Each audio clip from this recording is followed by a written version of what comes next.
Good morning, good afternoon, good evening, folks. Michael Zuber, one rental at a time, back with our Monday expert, someone who always kicks off the week strong, Mr. Greg Dickerson. How you doing, sir? Doing great, Michael. Good to see you.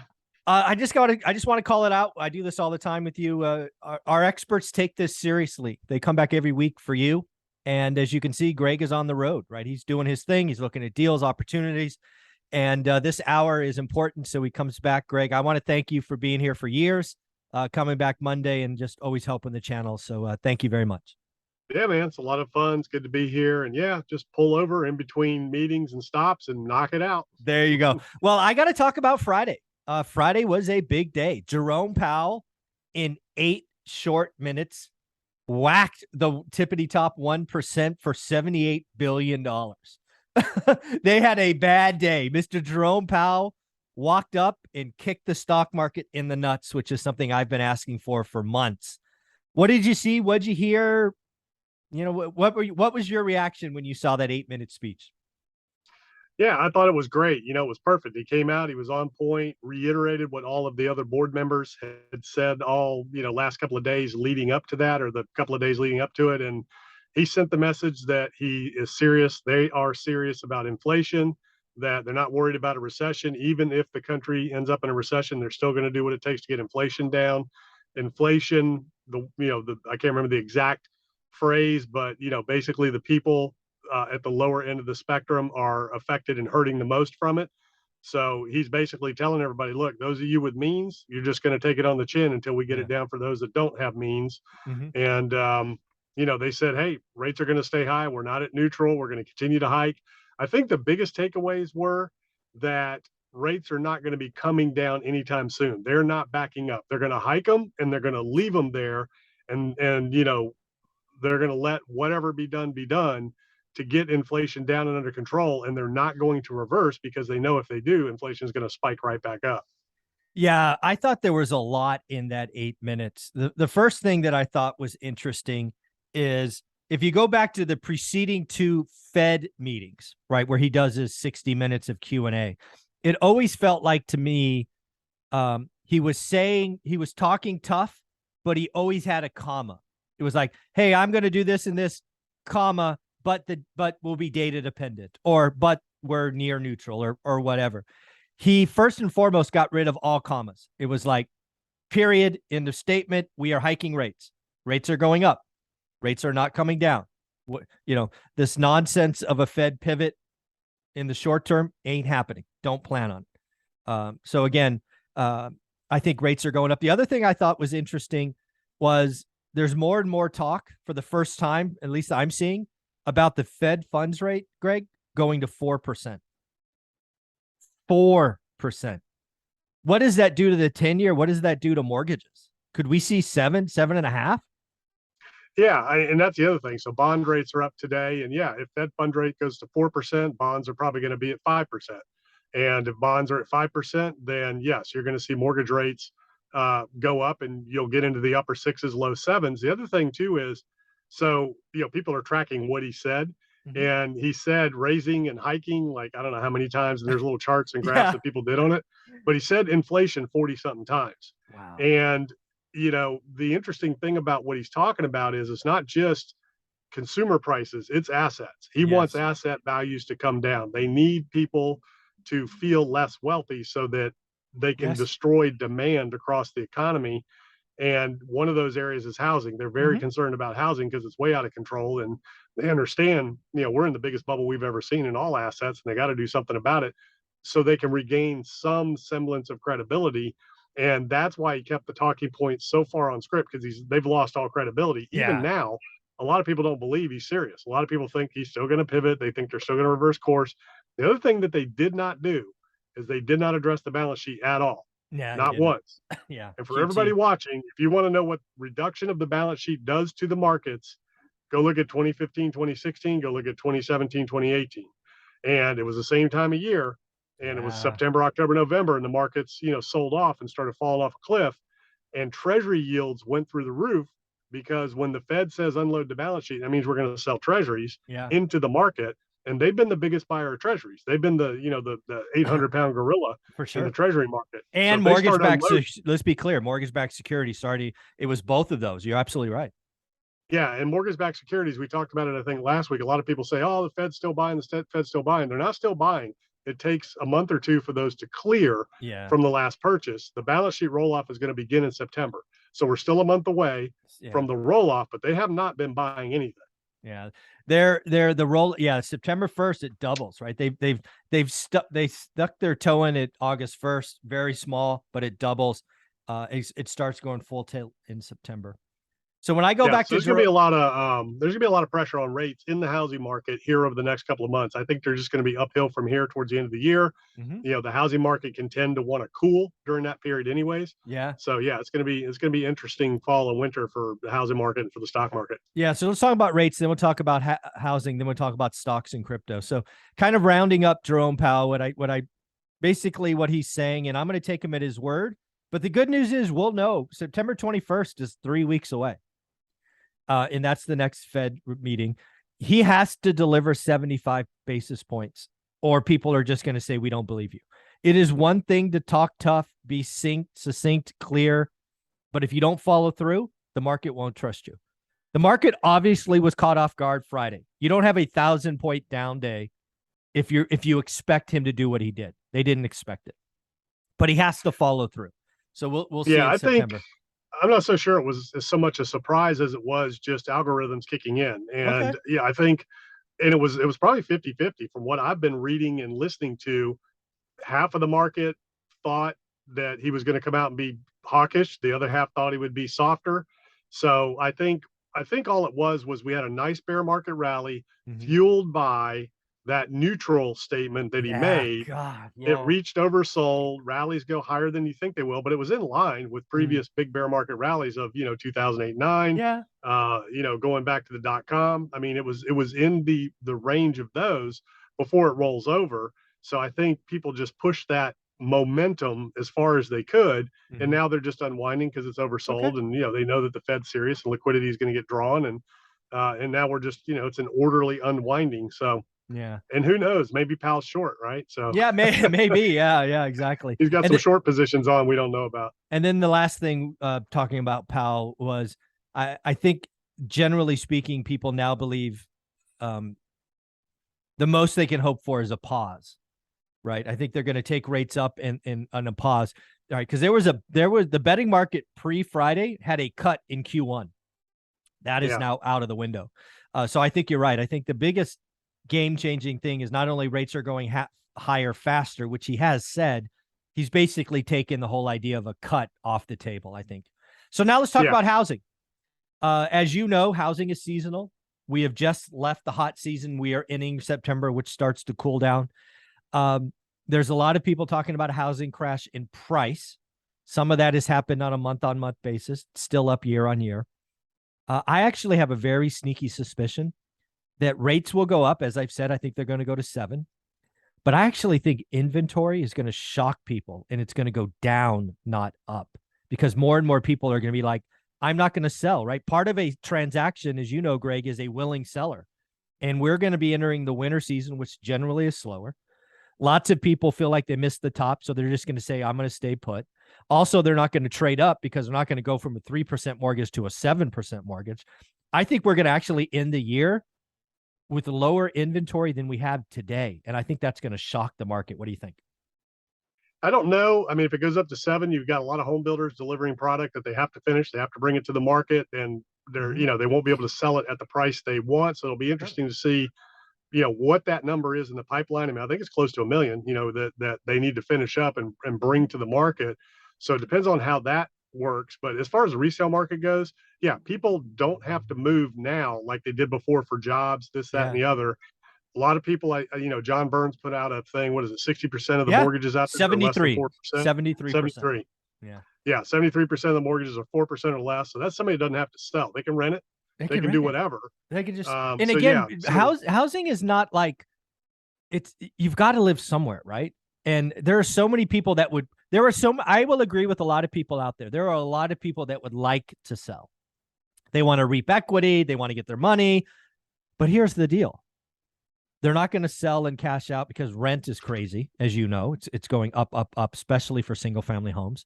And then they're not going to buy something else. They're going to go talk to their mortgage broker all excited. Oh, I'm going to cash out 150 grand in my home.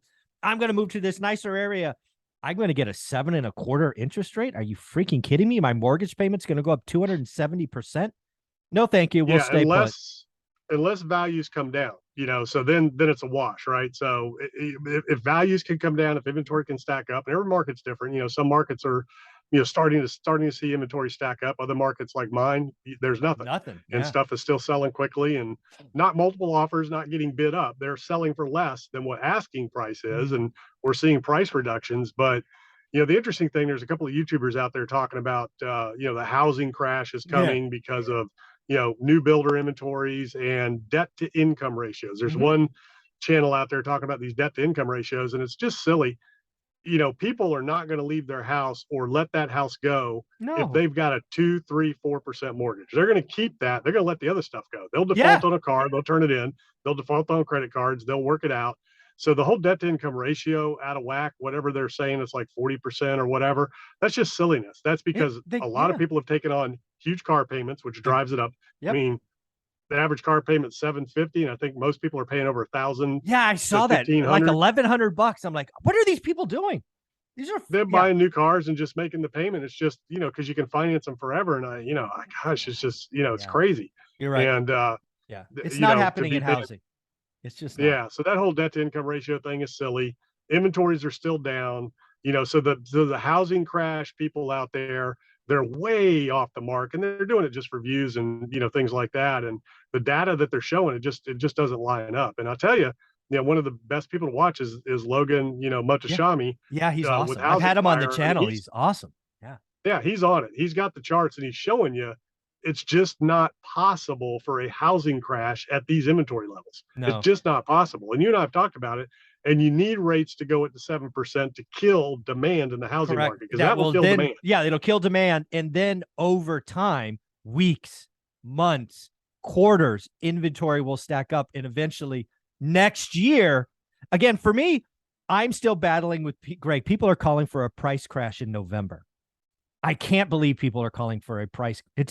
Real estate does not move that fast.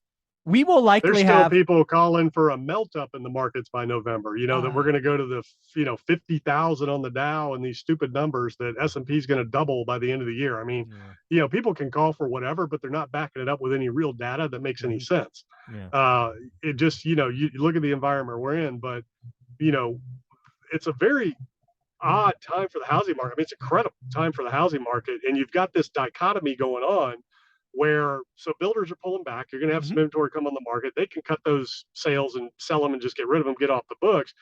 But the thing is that they're not going to start any new homes. They're pulling back on starts. If rates get in the sevens, they won't start any new homes until it's sold. Costs are through the roof. Yeah, exactly. So, all that needs to come into check. And, the other thing is the housing market and the car market are two things that always lead big, massive, deep recessions.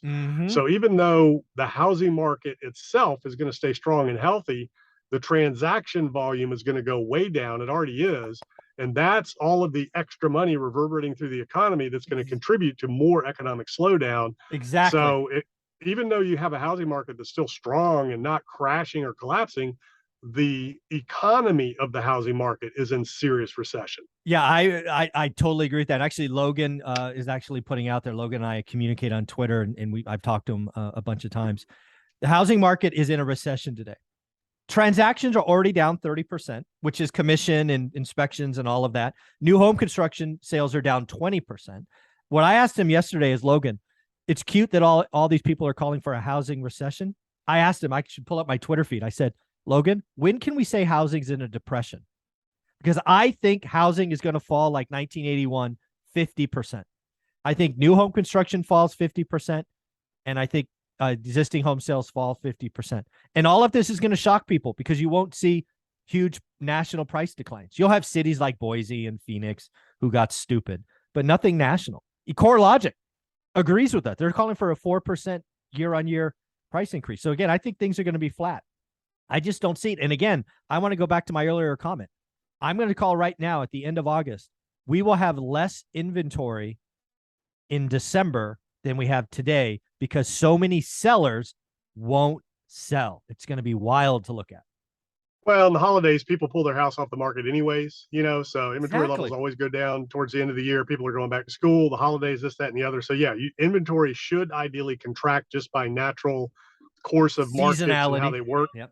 Yeah, seasonality and things like that. But the real question is, how do we get out of this? How does this change? And the only way it changes, so there were two things that happened in 2008 and 9, and this isn't anything like that, but the two things that killed the market, interest rates went up and you couldn't borrow money. Yes. So the credit Lending markets, changed. Yeah. it has to contract. You need credit controls. You need stiffer, more regimented lending requirements. Because right now, people can still get no doc, bank statement, interest only loans. DCR You can still loans, get a 4% interest only loan. Jumbo loans are cheaper than conforming. Yeah, that's weird. Yeah, jumbo loans. Yeah. Yeah. So I mean, well, because it's supposedly a more qualified borrower, right? So arguably, if you're qualifying for a jumbo loan under today's guidelines, you're less likely to default because you got to put more down, it's a bigger house, you have more income than somebody who's in a conforming first time, whatever. So, it's really, really interesting to see if we're ever going to be able to fix this inventory issue. And it's on the rise, nationwide. Well, that's a big but thing. Nowhere Logan, near where it needs to be. Yeah, that's a big thing Logan's calling for. Logan's like, I don't know how we get out of this without inventory going up. But again, here's the deal, folks. Interest rates are going to go up. We're going to see days on market expand. It's going to be a slow process. If you're calling for a national housing crash, if you're calling for it any time before the summer of next year, you just don't understand the market. I'm willing to entertain that discussion June, July of next year. I don't believe it, but I can at least entertain it. If you're calling anything in November, December, January, you just don't understand how all this works. So let's close it up by talking about the stock market and crypto. Because again, I think you're right. I think Jerome Powell was pissed off that the buy the dip, the bear market bounce, the rally. He's like, the 1%, the 10% of you that own the stock market, 90% of the stock market, I got to kick you in the nuts. This stuff has to come down. And I think he did that on Friday. What do you think about stocks and crypto as we get into the end of the year? Yeah, so crypto is tied, as everybody has now realized. You and I were talking about this for a long time. Months ago, when I had my comments on my YouTube channel, I turned them off because of all the spam and the scammers and all that stuff out there, and they're just out of control on YouTube. But when I used to get a lot of comments, a lot of people didn't believe me. They're like, crypto's not tied to risk assets. It's counter the market. What? Yeah, exactly. Yeah. So now they're all realizing, and all the crypto YouTubers now are starting to do stocks and things like that now, because they're finally realizing these are just risk assets tied to the markets. Yep. Risk so that's the conversation. So it's risk assets. Right now it is risk off. So the markets, basically flew in the face of the Fed, said you have zero credibility. We don't believe you. We're going off to the races. We don't care what you say because you're not going to do anything. You're not going to let the market fail.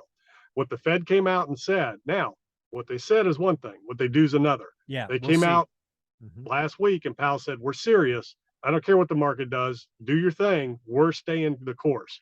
So that's what's going on right now. And as things work, a lot of this is going to hinge on the inflation print that we're going to get next week. Is it next week or 2 weeks, whenever that comes out? So it'll be 2 weeks, I think, the Wednesday, the 13th. Yeah, and then the Fed's response to that. So those are your next big headline issues. Well, we also get we do get the job. I think this week we get Friday job number.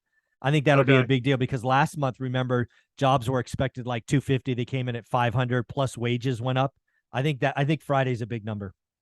Yeah, and that's a double-edged sword. The stronger the jobs market, it's a great economy. Good is bad, bad is good. Market, wait a minute, the Fed can keep going. Exactly. So, you'll see some gyrations, but on the path that we're on, we're looking a lot like very close to 2008-9 in terms of the bear market activity. Very close to it when you compare those charts. This should be an orderly repricing and unwinding of risk assets, which is crypto, Bitcoin crypto. Stock markets are leading all that, and retesting of June lows. So what I expect me too. is probable is a retesting of June lows, and that's where a bottom could be put in. So if we retest June lows in the markets and crypto, and it holds, then we could be carving out more of a macro bottom, as long as the Fed can plateau, inflation can plateau, and we can start looking at a mild recession and getting into more recovery as things kind of correct. So That is going to be the next major test of whether or not we're going to a deep multi-year bear market in, risk assets, or, whether we can start putting that bottom in and we can, kind of look Yeah. for, more longer term appreciation and, a revisiting of the highs. But again, if they start rolling off the balance sheet, we're going into a long-term multi-year bear market. Yeah, this is going to be a lot of fun, and I'm so happy I get to talk to you every Monday. Greg, where can people find you? GregDickerson.com. That's where all my information is, and links to my social media. Go check it out. Thank you, buddy.